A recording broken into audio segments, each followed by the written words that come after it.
আসসালামু আলাইকুম। আসসালাম। পলাশ ভাই ভালো আছেন? আলহামদুলিল্লাহ।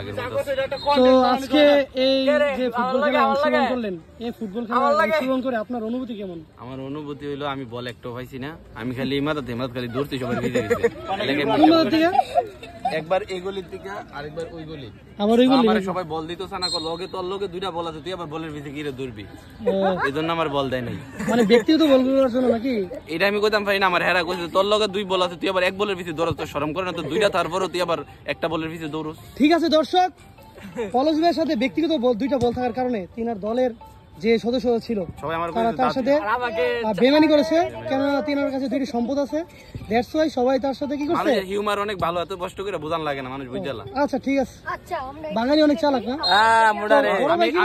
আমার আরেকটু কথা বাকি আছিল, তো ভাই বলেন। আরেকটু কথা বাকি আছিল, আমার আরেকটা কথা বাকি আছে কি জানেন? আমি একটা গোল দিছি, হেরা আমার কাছে 3 বল কইছে, আমি একটা গোল দিছি, আমার 2 বল লই আমি গোলের ভিতরে গেছি, হেরা 3 গোল মানে না। আই হাই, হেরা কোন একটাই গোল, আমি কি 3টা বল ঢুকলে তো 3টা গোল হওয়ার কথা। কখন করছে?